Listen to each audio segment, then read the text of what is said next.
Okay, so today we're talking about marketing strategies for EdTech companies. We want to really dive into what's working in 2023 and show and really get back to basics because it seems like every single week, every single month, there's a new tactic or strategy. And what we've discovered is the same kind of core set of marketing principles always tend to work. So I'm Andrew, the head of content at JourneyEngine, and I'm going to be posing some questions to the founder of JourneyEngine, Justin, and he's going to give us some insight, and me too, when the time suits.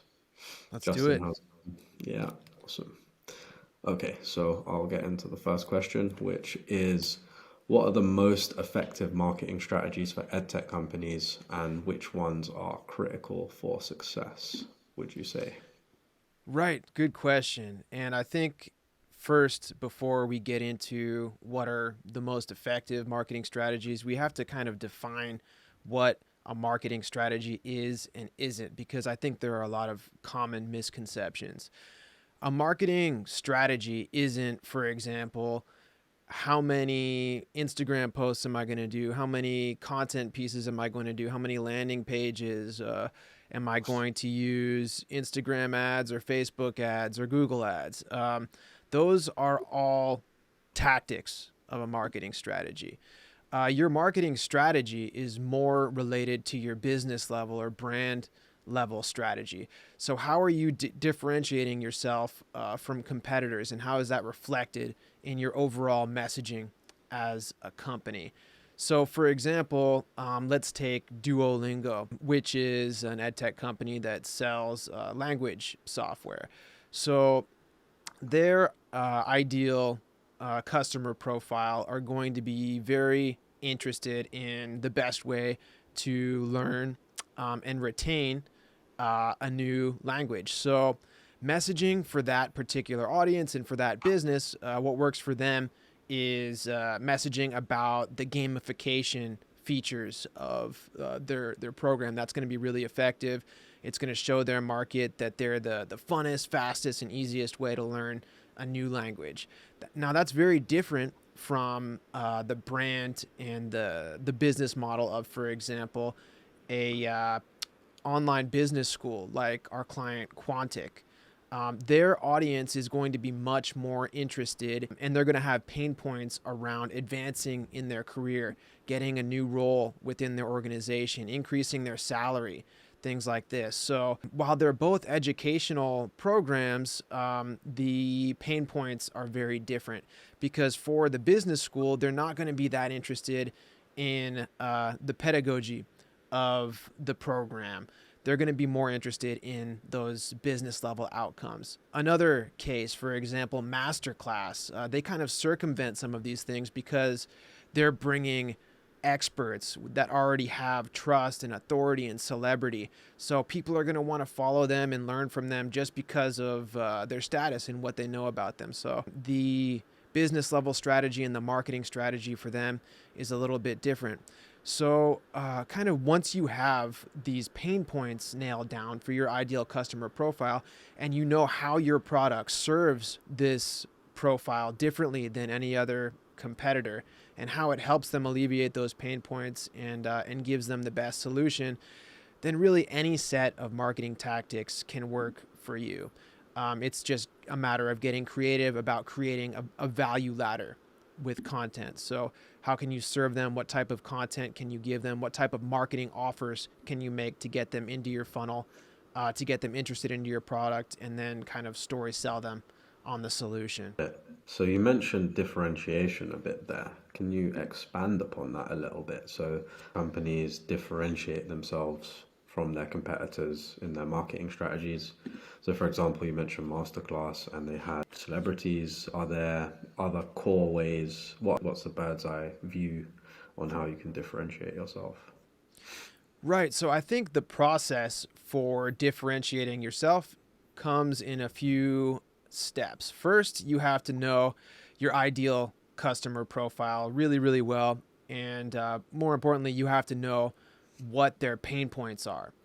And the best way to do that is by talking to the people internally at your company that interface with with your customers the most frequently?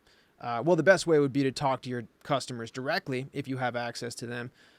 In most cases, with companies at a certain level, the marketing team may not be the ones who interface with the customers directly. So you're going to want to be talking to whoever it is, who are the boots on the ground that are talking to your customers, whether it's your sales team, your support team, your customer success team.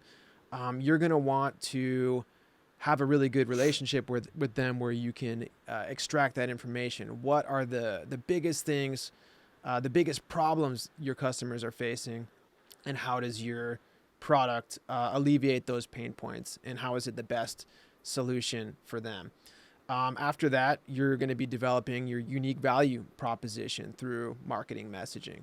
So how are you different from the competitors, and how does your product alleviate the pain points better than anyone else? And then it's a matter of story selling your product as the best solution to those pain points. Once you do those things, again, it's about creating a value ladder with your content.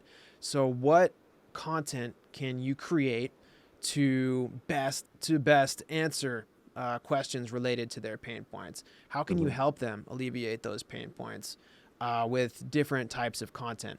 And then once you have the market interested because you're helping them solve their pain points, how can you story sell your product as part of that solution? Okay, so I'm getting that that's the message part of the value ladder is kind of the message. This is how we take you from where you are now to where you want to be.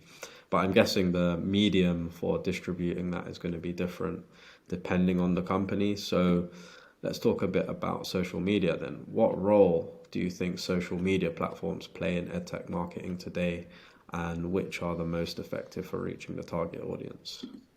Yeah, right. A good question. So social media is an amplification, a tool, in my opinion.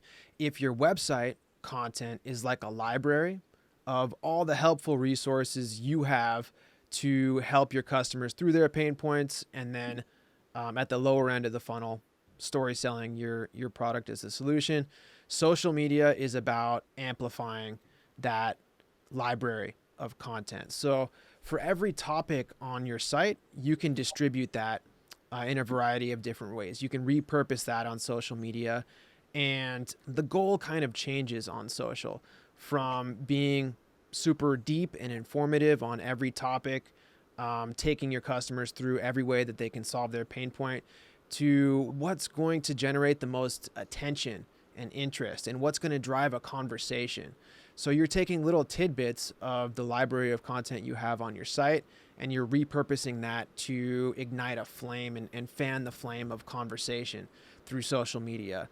And the way you do that is different on every channel. We could kind of get into the nuances of each social media channel, but that's, I think, a discussion for a different day.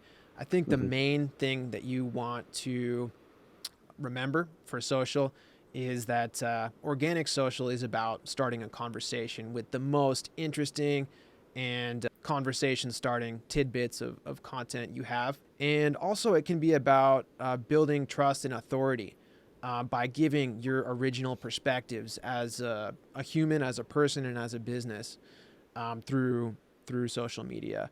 And organic social is very different from paid. So organic, again, is about creating that conversation, whereas paid can be moving people down the funnel depending on what they've seen so far from your business.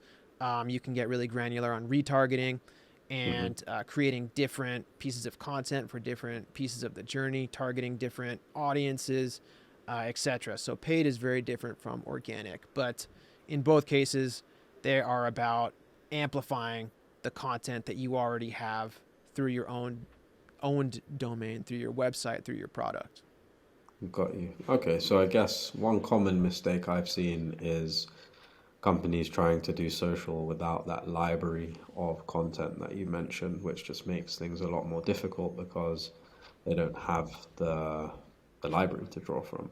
What are some other common mistakes you've seen edtech companies make with their marketing strategies and what do you think they can do to avoid those? Yeah, definitely. So I think the big issue I have seen, especially at the earlier stages of EdTech, is what we call selling the shovel instead of selling the hole. So when a team is in the weeds developing a great product with their engineering team, they're going to be very excited about the features and all the bells and whistles of the product. So they are going to be talking about that in all their messaging. That's what they talk about internally, and that's what they want to share. The problem is that oftentimes they are not integrating the real pain points that their target audience is looking to overcome. So there's kind of a disconnect between the people developing this tool and the end users, between features and the actual benefits that they are going to get from the product. So you want to be selling the whole. You don't want to be selling the shovel, meaning the features and benefits. Again, to your point, the other mistake I see people making is if they do have content related to, sorry, the other mistake I see people making is reversing the order of operations. So they want to, before they have content that's super helpful to people, that helps provide value and solve the pain points that they have for free with content, they want to go out and start promoting sales pages, promoting pages that are only intended to convert people into users with kind of sales level messaging. First, you need to develop kind of a critical mass of value content on your website. So content that's helping people for free by entertaining them, by engaging them, and by helping them solve the pain points that your product is an ideal solution for. So once you have all that content on your site, once you have a critical mass built up, you can start promoting to people who don't know you. And that's really the only way that you can get people interested in your product at the early stages. After they've become aware of you, after they have began to trust you, after they're seeing your content that provides them value, and you can story sell them on your product as a solution, then you can start hitting them with sales messages. Then you can start promoting all of your content assets through paid social, through paid search, through organic social, and kind of fanning the flame on that end. Okay, and do you think email plays a role in that? Where do you see email campaigns folding into that? Yeah, absolutely. So email is still a critical component of EdTech marketing strategy, kind of at the lower end of that buyer journey that we talked about. So the first thing you want to do is get people interested and engaged. You want to build an audience with content that provides value. And then you want to generate leads. So you want to, you can do that in a number of ways, through content upgrades, through gated content, through interactive product demos, through free trials, whatever your strategy for lead generation is. Eventually, email is going to play an important role. And email can do a number of things. You can have a trial to paid sequence to convert trial users into subscribers. You can have a relationship building sequence to convert regular marketing qualified leads into trials. You can have a topical newsletter to keep your product top of interest and to keep interest and continue kind of the value creation journey with your customers. Continue educating them about how to solve their pain points in various different ways. There are a ton of applications to kind of keep your leads engaged and to nurture them and upsell them into higher tiers of your product. Email is still absolutely the best way to do that, in my opinion. Andrew, I know that you're a super expert in automation and email marketing. Do you have any unique perspective on this? Yeah, so oftentimes when people come to us for SEO, email is kind of on the back burner and it's kind of a non-priority. right? And people don't really consider it, first of all. But I think that's kind of a mistake because ultimately, whatever traffic we drive to the site, you've got to always remember 90+% of people are not ready to take the action you ultimately want them to take right away. Whether that is getting a free trial, whether that's signing up for a paid program, whether that's booking a demo, whatever the end goal is, the people who are arriving cold are usually not ready to do that right away. So it's a good idea to have some sort of email capture in place, whether that's a content upgrade or downloadable PDF, whether it's opt-in box, whether it's a pop-up, whatever it is, to capture some of that interest. And the great thing about email is over time, you mentioned the relationship building, which is that's what it is. That's what email is. It's a continual correspondence with people who are starting their journey with you, and you want to get them to understand why and how your product helps them and solves their problem. And you can do that through what we do at JourneyEngine is relationship building emails. We show them through a set of beliefs. We take where the belief of where they are now to what they need to believe to buy the product, and through a series of emails we show them how and why that company is the perfect one for them. So what winds up happening at the end of these kind of free to paid email sequences, or whether you're trying to get a demo, is you get users who are more engaged in the app and want to actually take actions because they know what they should be doing and why they should be doing it, and most importantly they have the belief connected to that, so they believe in what they're doing and they believe in the actions that they're taking because they understand how it's going to impact their life ultimately. So everything becomes smoother. And then also, if you're going for a demo, who would you rather have on a demo call? Someone who's had a 7 email correspondence as to why you're the best product out there, or someone who's completely cold, who's just been searching around and just impromptu decided to book a call? My bet is, and what we've seen from data is, this the first group is going to convert better for you because they're pre-sold, they understand the value of what you offer. Especially if you're selling to enterprise clients, it's a lot easier to, they don't have a lot of attention. So you showing up in their inbox before the call is always going to be better. So that's what we like to do is really nurture that relationship and use email to get people into the app, understand why you're the best, and also to facilitate those conversions and easier conversions for you. Most definitely. I would agree with you 100%. And taking it a step back to the lead generation tactics, for some reason, there's been a lot of pushback recently I've seen on gated content. And I'm not sure I fully agree with that. I think that we've seen some great success using gated content, and off the back of that, doing a relationship building sequence that still today works really, really well. And it's not 100% necessary. Businesses take different approaches to lead generation, but I think there might be some unnecessary pushback in the market on gated content. I still think that's effective. Yeah, I think the caveat for gated content is it should be something that people will be willing to pay for. So Yeah. whether that's $7, $49, whatever it is, but you're on the right track if you feel like you should be charging for that. So for example, one piece of gated content we thought about gating was our benchmarking tool for EdTech companies, which allows you to see how your SEO stacks up against other companies. And that's something we might gate in the future, but just to mention it as an example.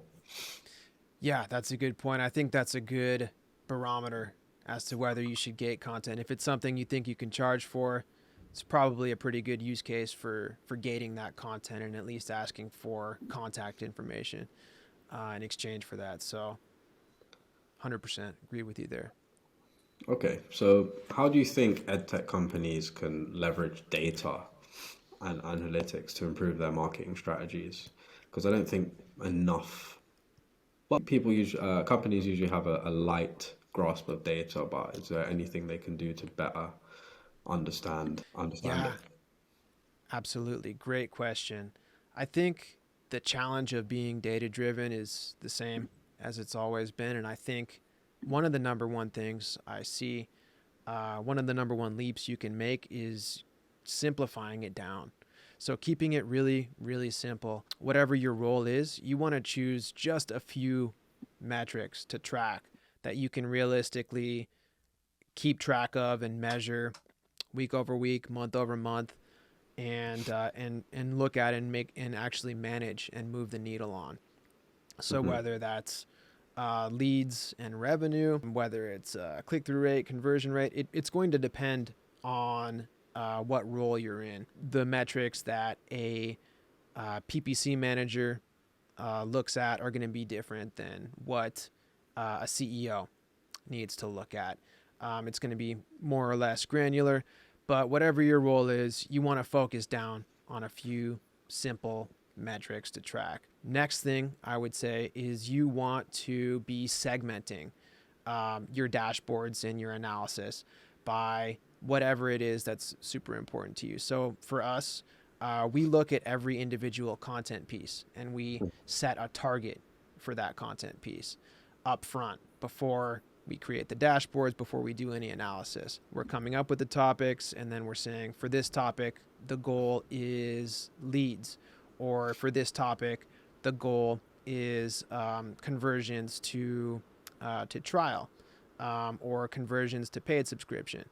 We're setting a target in advance, and every month, every quarter, whatever it is, we're going back and looking at our scorecard and saying, does this piece of content need to go back to the drawing board, or is this piece of content stellar? Should we lean into that and focus on that more?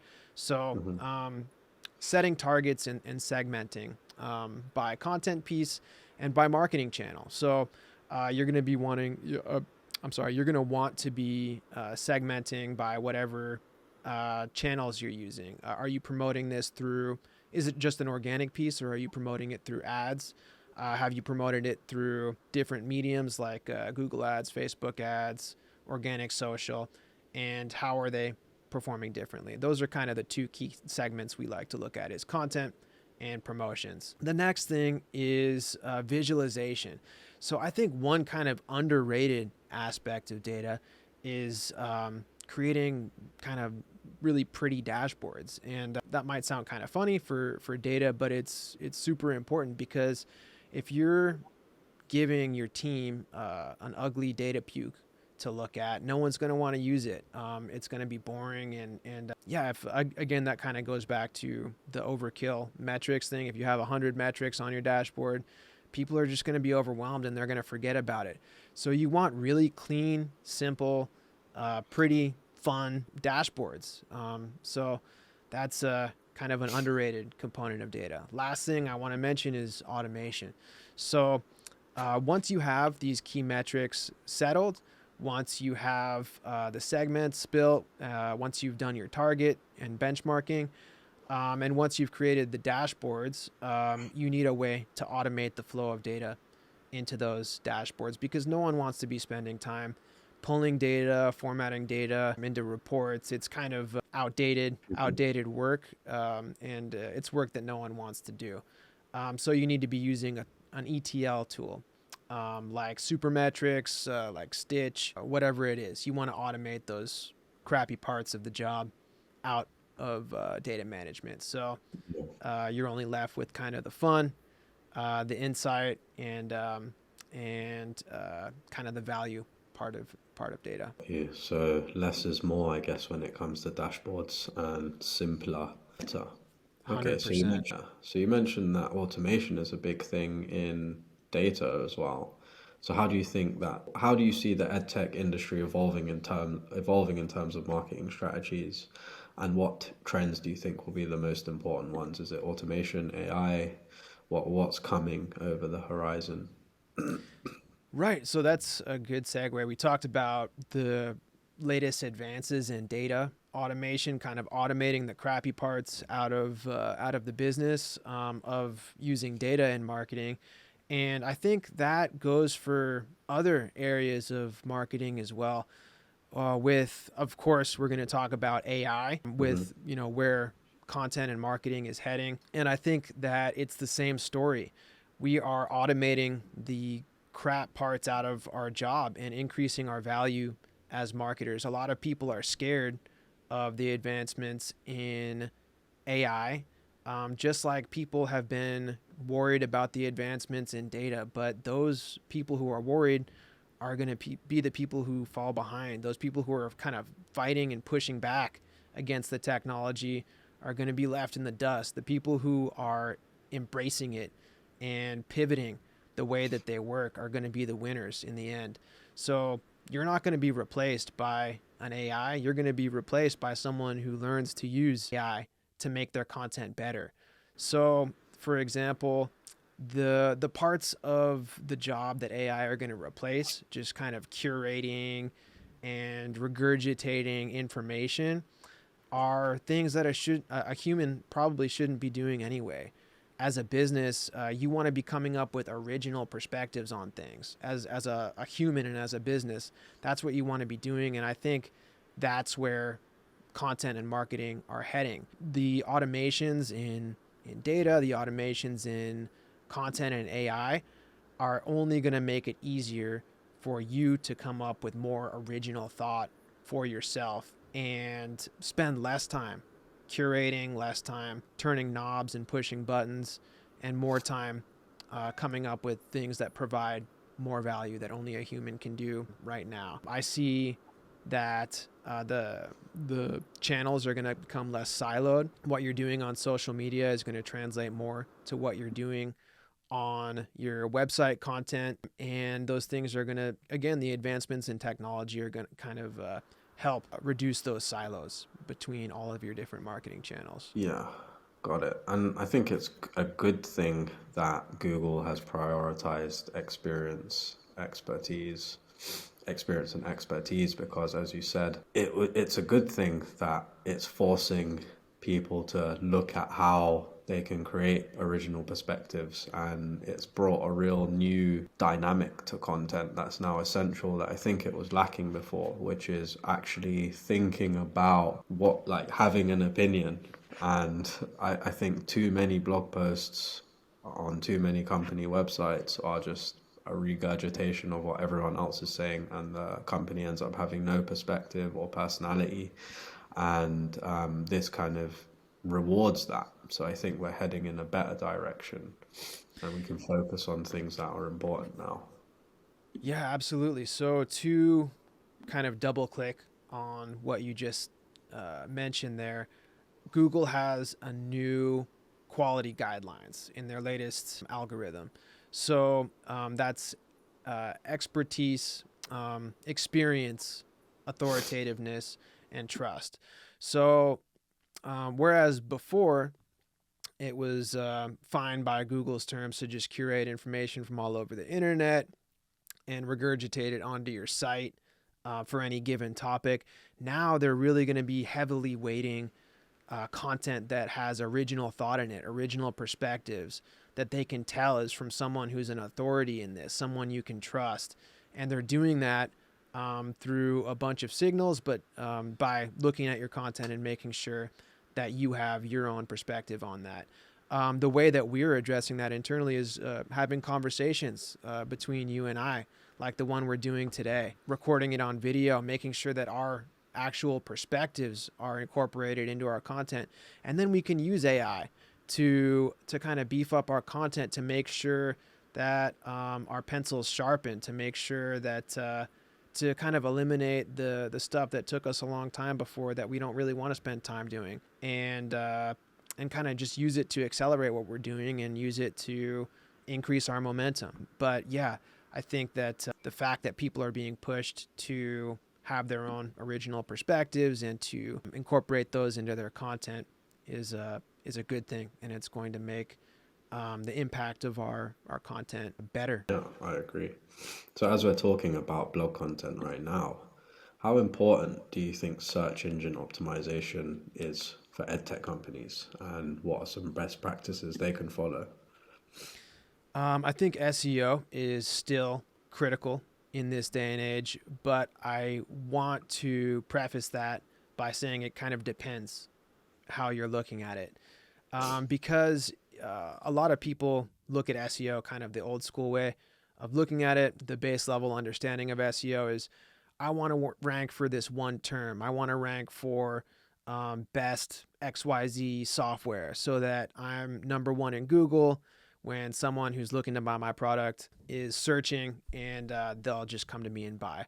That's if you're just looking at SEO from that perspective, then SEO probably isn't going to be valuable for you in most cases, because in the vast majority of cases, if you're looking at only ranking for that one main keyword, you're going to be outdone by review sites, by G2, by sites, by Amazon, whatever it is, who are dominating in authority.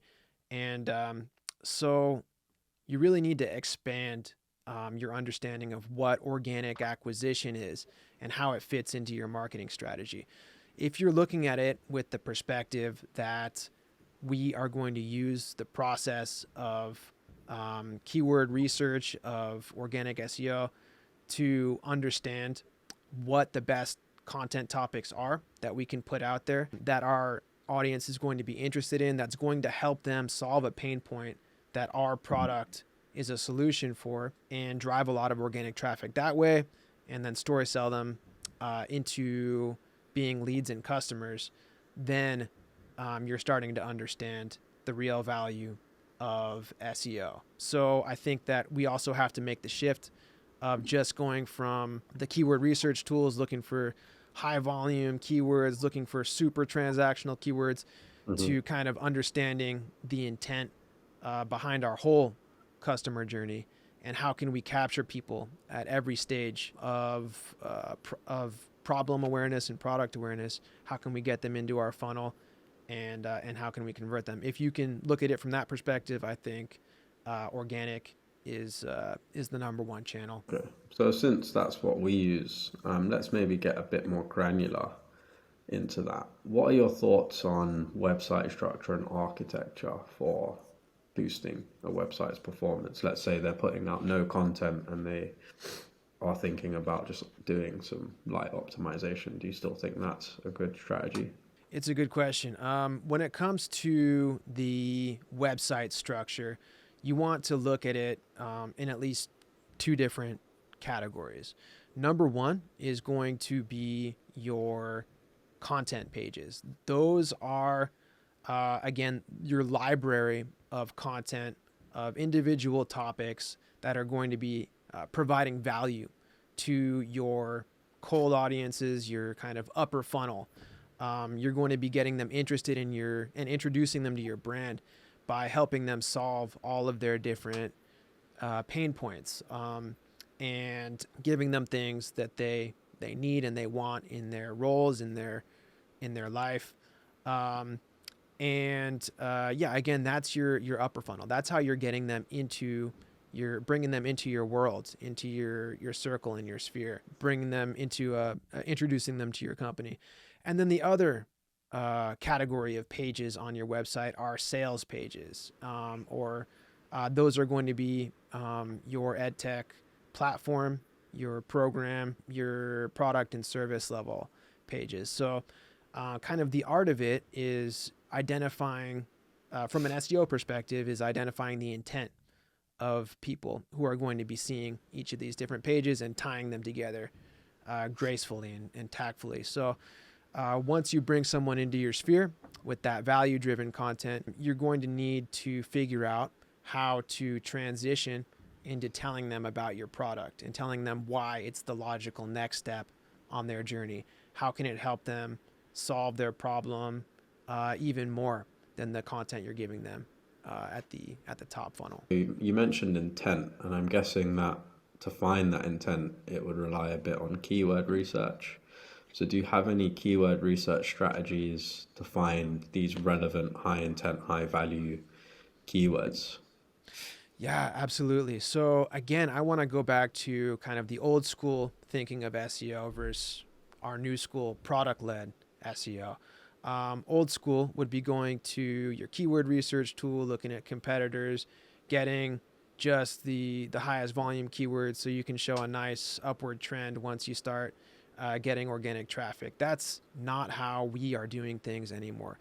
The way that we want to start keyword research is by finding customer pain points, by talking to those stakeholders in your sales, support, and customer success teams, finding what really matters to those sales conversations and those customers, and what benefit they're really looking to get out of the product. Once you identify all the different pain points that your customers have, you're going to have kind of that list of things, and then it's a matter of going back through your keyword research tools, going back to the traditional SEO process, validating those things, and seeing all of the different kind of C-level keywords that you can all of the primary and secondary keywords you can attach to those pain points. But the most important thing you want to do is to be addressing pain points, because we've often seen, especially for kind of high ticket software and enterprise level software, sometimes zero volume keywords can even be generating more value, more bottom line revenue than super high volume keywords. So it's not all about search volume. It's more about the value you're providing and how likely is someone to become a customer that is searching for a particular keyword. Yeah, I agree with that. I think we need to stop focusing so much on volume and look at how it actually, the real value it brings to a company. So let's say you've published some content now. What is your approach to link building and backlinks, link building, getting those in place? Good question. So link building, again, it's going to go back to the quality of the content that you're putting out there. So link building is still super important. It's still the number one factor in rankings after you have the on-page elements. So after your content is optimized for the right keywords, you need backlinks to rank it. But our perspective is that, again, going back to the order of operations, you need to have a critical mass of high quality content on your site before you go out and start trying to build links. The reason for that is that no one wants to promote your sales page. High quality publishers are going to want to promote the value pages. They're going to want to be promoting content that's helping their audience, that's giving their audience free value. So you need that critical mass of content on your site. Also, I would say that when you're doing link building, you want to look at it through a digital PR type approach. So you want to be working with sites that are relevant to your niche, and you want to be also using it to build yourself as a thought leader, which can be haro links, which you can take a variety of different approaches to. But yeah, I think this all works together. And going back to my point of content, quality content is king in many perspectives. Okay, so the volume, looking beyond volume, we're doing things a bit of a different way. And do you share that sentiment when it comes to technical SEO? So do you think there are any common technical SEO issues that EdTech companies face? And how can they fix those? Or can they just leave them alone and stop worrying about it altogether? Yeah, so I am probably going to be getting in trouble for saying this, but technical SEO really, it's just not all that important anymore. And I don't say that to rip on agencies that are doing lots of technical SEO, but I really think that even at the enterprise level, if your content or SEO agency is focusing any more than 20% of their time, and that's at the really high level, on doing technical SEO audits every month, focusing on page speed scores and kind of doing lots of technical analysis and audits, then you're getting hosed by your agency, because Google has kind of figured out what you're trying to do. And, it's just not overly important anymore. It's much, much more important, 1,000 times more important, to make sure that you have the right content on your site, to make sure that you have content that's driving value, to focus on generating the right type of product-led topics. Now, having said that, you do need to be knowledgeable about technical SEO to make sure there are no red flags on your site, because if one of your pages gets de-indexed or something like that, it can floor your traffic, it can floor your leads, and it can be really, really bad. So, and we've seen that happen before. So You need to be able to identify if there's a red flag. You need to be able to get a page re-indexed if it becomes de-indexed. You need to know about redirecting pages properly that go down, this kind of thing. But again, you don't want to be doing technical audits every month, in my opinion. I think it's much more important to focus on quality content and doing quality topical and quality keyword research. Okay, so I think that's a nice place to end there. And in my mind, in terms of marketing strategies for EdTech, the king of those still seems to be SEO, and then you can kind of call email marketing the queen. And then you've got these additional kind of strategies like social media and these newer ways of kind of redistributing what you do with the first two strategies. Am I correct? Or do you have anything to add as we close this out? Yeah, so kind of to recap what we talked about, I think I don't necessarily think organic is more important than any other channel, but I think that content is a necessary precursor to promotion. So first thing you want to do is nail down your business level and your brand level strategy. Again, your ICP, your UVP, your ideal customer profile, your unique value proposition, your brand messaging. Next thing that you need is you need to develop a value ladder with content. So you need to be getting out content onto your site. In addition to just the bells and whistles, the features, the sales pages, you need to be developing that content first. And a critical part of that is the SEO strategy, the topical research, the keyword research, etc. So first thing you want to do is develop that critical mass of content, and that includes, content, SEO, email, kind of what we would call the organic acquisition framework. After you have that critical mass, then you want to start opening the faucet of promotion. Which is also equally important, but that is the order of operations, and that I think is the main thing I wanted to emphasize in the conversation. So not that one is more important than the other, but I think that the quality content is a necessary precursor in the order of operations, and the framework that we use for doing that is product-led content, and it's the best way we've found to do it. Okay, awesome. Thanks for the summary there. And yeah, for anyone watching or listening, at JourneyEngine we offer a free traffic projection, so there'll be a link somewhere for that if it's YouTube, or you'll find it in the article. And what we basically do is give you a projection of the traffic you can hope to experience from one of our content campaigns. And it's going to look a little different. If you've listened to this video all the way through, you can see we do things a bit differently. So we like to start things off on the right foot. So that's it for this one. See you in the next podcast. Thanks, Andrew.